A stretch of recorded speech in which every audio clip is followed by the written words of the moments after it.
Um, Purpose of this webinar is to talk through some of the do's and don'ts of a website migration, some considerations for your next big website move. Just a quick agenda. I'll give a quick intro about myself, talk about some of the basics of a migration, what it is, why you might be considering it, some of the pitfalls that we at Crowd have encountered, and some of the takeaways that hopefully you'll be able to use as you move forward. And yeah, hopefully it'll be useful. As I said, I'm today's host, Adam Clements. I'm the Associate SEO Director here at Crowd US. I joined Crowd in 2017, but I've been in digital marketing space for about 10 years. I've got experience across a number of verticals: fintech, e-commerce, manufacturing, home services, a few others. And yeah, if you want to follow me on Twitter, feel free. I recently started a new account, and then also feel free to add me on LinkedIn. We'll be doing a write-up of this webinar afterwards with the recording, and we'll, I assume, have the slides as well. So yeah, feel free to follow me on social media. And then, of course, a little bit of information about Crowd. We are digital marketing experts covering a number of channels that you can see on your screen here. We'll be talking primarily in the field of SEO today, but we cover things like programmatic, PPC, analytics, creative, all sorts of channels. So really start to finish for you. The Crowd model, very briefly, revolutionizes delivery. We integrate an agency and a crowdsource model using proprietary tech to deliver you results faster and globally than you can get just about anywhere else. And we work with some awesome partners, a few of which may potentially be joining today. All of these, I believe, are US clients. I've worked on a number of them. Yeah, thank you to all of you who've been with us since we started a few years ago. So let's talk migrations. We'll just talk a little bit about the basics. The goal of this webinar is to cover a few things for everyone, hopefully. It'll get a little technical, but hopefully it'll be something useful for all levels, whether you're kicking off migration, whether you've done a few. My goal is just to help out. So what is a migration? For the purposes of this presentation, we are treating migration as any significant move of all or part of a website to a new domain, platform, or some combination thereof. The reason this is important is because I think we tend to think of migrations as just a domain move. There's a lot of other things that we need to consider migrations because they should be treated with the same heft and given the same weights. There's also a nice GIF of some birds for you. I'm sorry, GIF, if any of you are offended by my pronunciation of that. So let's think of a few types of migrations. Obviously, as I mentioned, we're thinking about domain migrations. This is going to primarily be external, represents a change in URL structure, and is more focused on redirects and site architecture than some of the other types of migrations. And the impact is really going to be pretty immediate. Everything from changing your goals to changing your URLs is going to have a pretty substantial impact. Maybe, on the other side of things, we consider the CMS migration, moving to a new content management system. This is much more internal. And is more focused on development on the back end.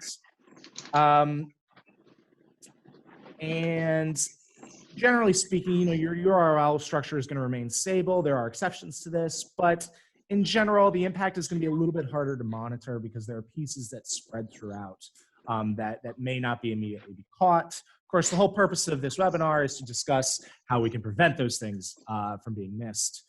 And I think more commonly, we've tended to sort of see more combinations of things: partial migrations, absorbing one site into another, moving subdirectories to subdomains. If there's any SEOs on the call, I do believe this is beneficial. We're going through one right now, and we'll send over the case study when it is finished. And then ultimately migration recovery, which is what we're trying to prevent. It's still worth mentioning because it does happen. There's nothing wrong with that, and obviously it's something we want to help with. So let's talk a little bit about the anatomy of a migration. This is just a small snippet of our version 1 of a pre-migration checklist. This is just leading up to a migration. We're already starting to think about the possibilities of things that can go right and wrong. And we use this to start building a timeline. But the important thing here is that we check at every step for things that we know can go wrong, for potential missteps here and there. And then ultimately we take this and build this into what is ultimately a much more robust timeline than you see here. But I didn't want to take up 5 slides showing our entire timeline.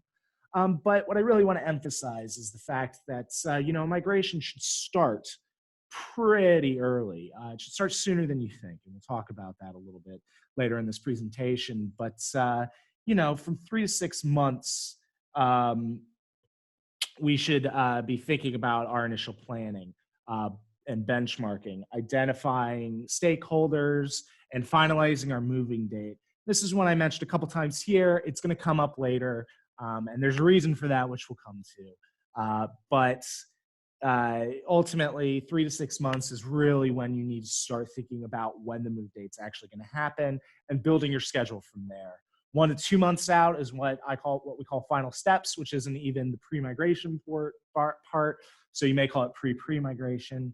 This is a lot more information sharing, a lot more identifying major pitfalls, and then ultimately agreeing on a no change date. And again, something we'll talk about a little bit more. But this leads into the month leading up to a migration where we're doing full site crawls. Asterisk on this, it should have already been crawled at least a few times, but this is really where we start to try to get a final snapshot of the site, take a URL inventory, and start a redirect mapping if anything's going to be changing. And then the migration happens, and it's a big bar on this graph because it is, obviously a huge, substantial portion of what happens during a migration.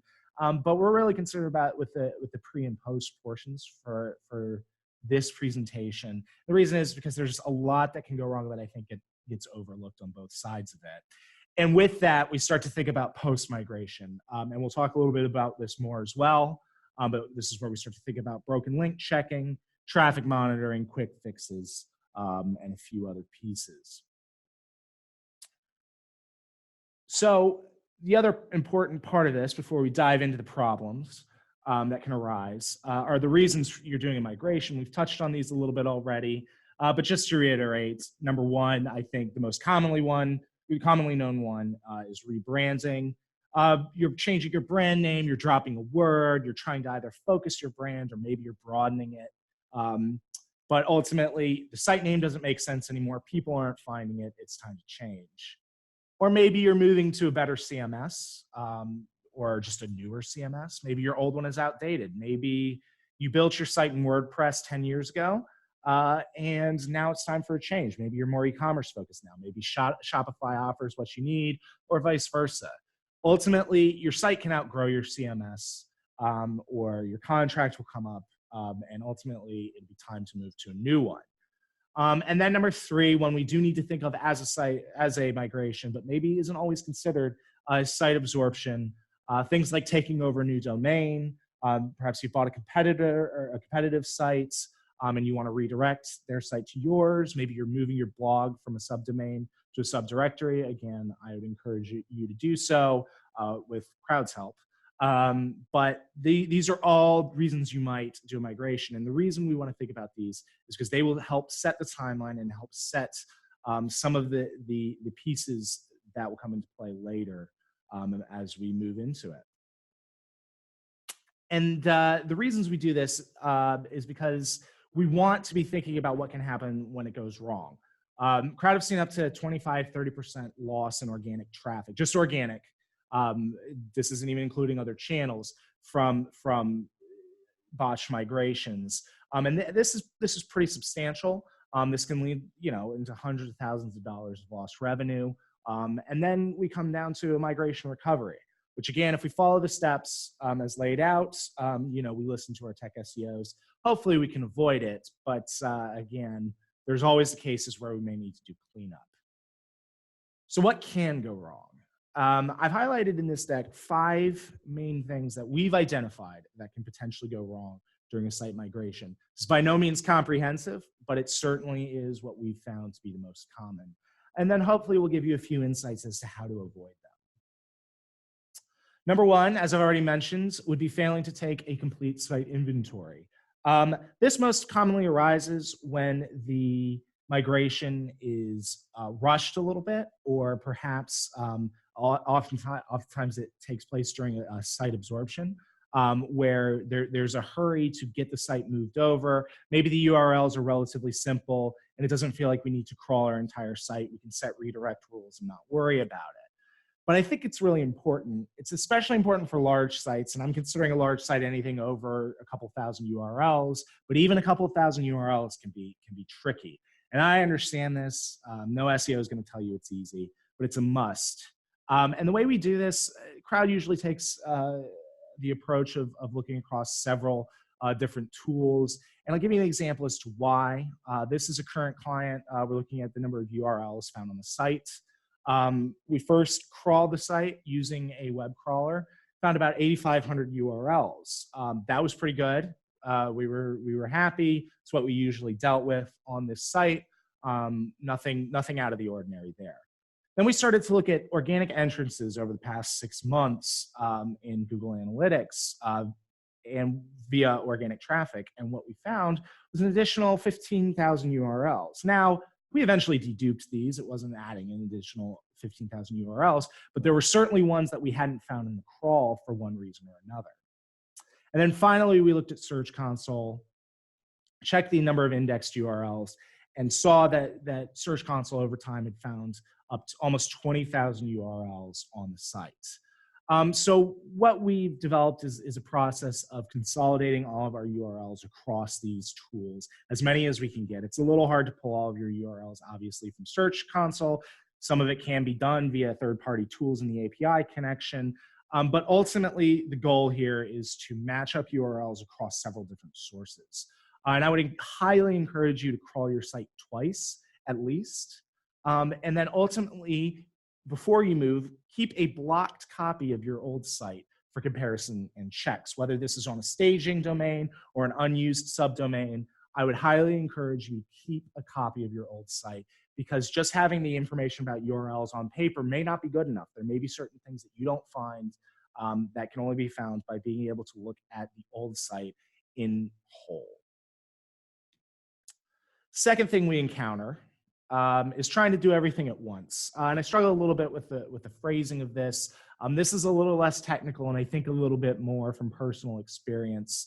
But a lot of times when we start to discuss a site migration, everybody that's had a hand in the site over the last 5 to 10 years is going to have something to say about it, and rightfully so.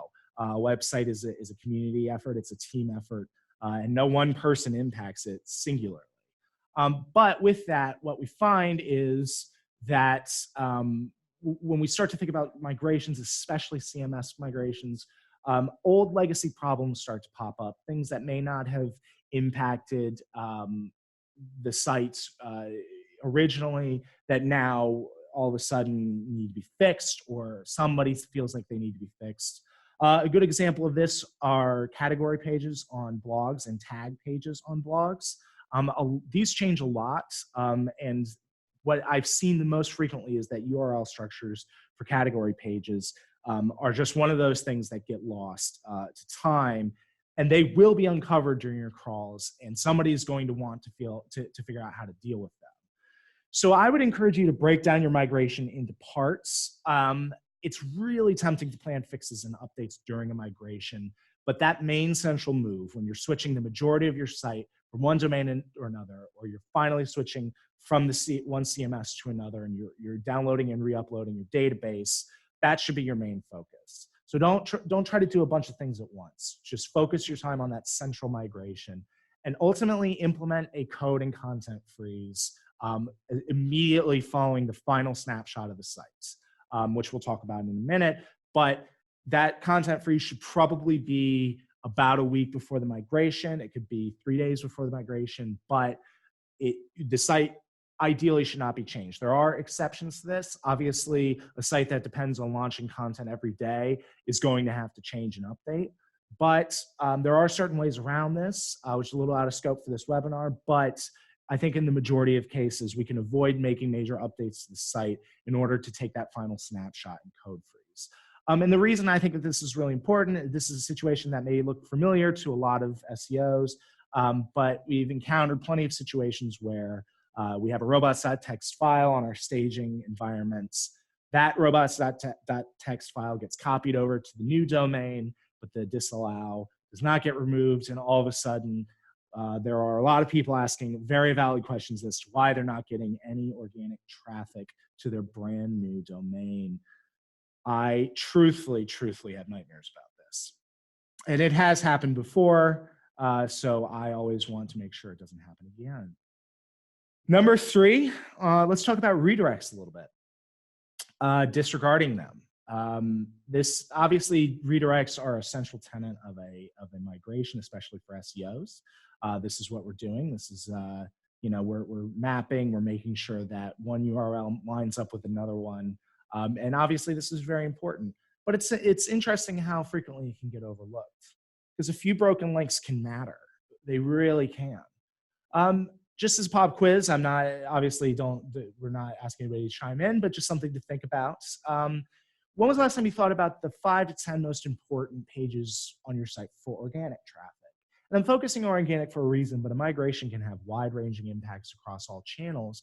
But organic is a good one to pick out because it doesn't always line up. This is a snapshot of another client, just organic entrances over the past 3 months, just all traffic, no particular channel breakdown. Homepage, you'd expect to take a lot, for about 30%, and then it kind of flows down. Maybe this is a category page. This is a particularly popular product, a couple other fact pages in here. And then when we look at it, from an organic perspective, especially for organic entrances, we find a number of these pages don't show up. In fact, the pages that show up for organic wouldn't even crack the top 30 for this particular chart for all traffic. And this is why we need to take a multi-pronged approach when we're considering the pages that we're focusing on. Ideally, when we do a migration, we want it to go off without a hitch, no broken links, no anything. But we do want to build a core list of URLs on which we are going to focus during the migration. And these need to come from a variety of sources, not just the first few things that pop up in analytics. Not that you would do that, but the considerations that we take into account here are things like top converting pages across all channels, not just entrances and not just traffic, but the ones that are really converting. Top organic entrances and clicks. Don't just look at sessions. The team here will know that resonates with me pretty significantly. Top pages that are linked to externally. External equity is extremely hard to build. And if we suddenly have a bunch of external links going to broken URLs, then we're going to have some real problems with our ranking down the road. And ultimately, things like key PPC performers and other advertising URLs are also very important. We certainly don't want to break those and see an immediate drop in PPC efficacy. The fourth one is one that I take to heart pretty hard, and it's one I've mentioned a couple of times leading up to this, but delaying the migration. A big caveat to this, again, is that, as I mentioned before, websites are big projects with a lot of team members, and sometimes delays are inevitable. But I encourage you, whoever is named as the task manager or project manager for the migration, the team lead, the key stakeholder, is to stick to your schedule as much as possible. I have here a recent look at index pages in Search Console for a client that was considering doing a move from a blog domain, subdomain to a subdirectory. It did wind up going successfully, and we set the date for right about the 19th of October. And then we, fortunately for us, that went off without a hitch. But imagine if they had delayed it by a couple of weeks and delayed it to the time that you can see marked in the slide. that would have added 1,000 extra URLs to the project. Granted, this is a blog, so we're launching content, but you know, the newest blog pages are often the most important for a blog. And you know, all of a sudden, we've got a lot more redirects to consider. We've got a lot more data we need to account for. And this, because it got delayed a few weeks. And again, this is going to happen, but I encourage you to emphasize the go live date as much as possible. Because a final snapshot of a site can take up to 30 hours to complete. This isn't just counting, obviously, the crawl itself. If your site is small, it's not going to take 30 hours to crawl, but there's a lot more that goes into it: inventorying, benchmarking, prepping, updating any redirects, you know, at the last minute. All of these things can happen, and we need to build in that time into our move. Any delays, and that final snapshot is pretty much useless after a few days, especially for sites that update more frequently. And finally, this is pretty much a catch-all for everything that happens after the migration, which is ultimately missing it, not paying attention to it. And I think that this is something as SEOs we think about a lot, and it's one of the things that we pride ourselves in doing very well, is sort of being watchdogs following a migration. So I would think about it in terms of prioritization. We need to be thinking about what is normal versus what should be high priority. Something like a drop in traffic less than 20%, probably normal. Anything bigger than that, that should be a high priority. We need to investigate. Maybe something went wrong. Maybe beforehand we agreed that the move, given that it has some content changes or some major URL structural reworking, maybe there's going to be a dip in quality score. Maybe that's going to be normal and we don't need to worry about it too much initially. But broken ads, I would say, are something to be concerned about. Similarly, ranking fluctuation, pretty normal. No index tag on a ton of pages. We start seeing a bunch of pages drop out of the index. Then it's time to I wouldn't say panic, but definitely worry. And finally, agree on a set of threshold for broken links. Maybe we know we're not going to catch everything. Maybe the site is 2 million URLs, and we agree that we can let some of those, you know, if they break, it's fine, but we know that if there's 20% or more broken, then something may have gone wrong. For me, the first 48 hours after a migration are crucial to success. That's when we're going to catch the most, and that's when we can prevent the most impact, especially to organic traffic, but really across all channels. And one final note on this, if you can manage it, please avoid setting your move date for a Friday night. This seems usually the most convenient, and obviously anyone's going to be willing to do that if this is the set date, but oftentimes there is going to be some, you know, late nights required to help cover the post-migration period. Just good to give your team a break, whether it be internal or agency. Again, sometimes this is unavoidable, but if you can do it, maybe set it for a Tuesday night or around the schedule with which it's going to impact sales the least. So just some quick takeaways on this, just to kind of wrap everything up and hopefully some things for you to think about as you go out into the world and launch your next site migration. If you're considering it, ask an SEO or have them run it. This is an excellent article that we'll link to in the wrap up about why you should have an SEO actually run your migration. But a good technical SEO is going to have an intimate knowledge of how the parts of your site work together, not just organic traffic. One of the things that we want to do here at Crowd, and that some of the best SEOs that I know consider as many channels as possible when we talk about a move like this, because it can impact the entire site, not just organic traffic. That's how we're viewing it through that lens for this presentation, but this can impact everyone. And I think that a good technical SEO will help prevent a lot of those problems that you'll encounter. Number 2, crawl your site 3 times. I lied earlier when I said just do it twice. Crawl it 3 times at least, because this is going to answer questions about how big your site is, what your internal linking structure is like. The answers to these questions are really going to help set the timeline and determine your resource. Maybe your site's very small and you don't necessarily need a 6-month lead time, but there may be more issues that you uncover during that crawl that will encourage you to follow the last point, which is to set the deadline 3 months farther. Most migrations with decent traffic and on larger site, this migration is going to take a lot longer than you think it's going to. If you just naturally build in an extra 3 months and you stick to that deadline, as I've emphasized, and you don't start your inventories too soon, I think you're going to find that you'll use that extra time and you'll use it efficiently. But ultimately, it's up to you. It's just advice. But if it were up to us, obviously, the bonus step would be to have crowd help. We've obviously got expertise around the world that can assist you in your next big site move. Whether or not you choose to go with us or not, I hope that some of these tips will be helpful for you, and that your next big site migration is a success. And if you do work with us, maybe you'll get to meet Sasquatch, who I bring into the office every now and then. And he, of course, says thank you. So if you have any questions, feel free to email me at adam.clements@crowd.com. Like I said, follow me on social media. We'll have a wrap up of this webinar with the recording pretty soon, and we'll send out the link to everyone. And if you've got any questions you want answered in that post, feel free to let me know, and we'll make sure they're included. But otherwise, thanks everybody for your time today. I really appreciate it. And we'll hope to hear from you on our next webinar. Take care.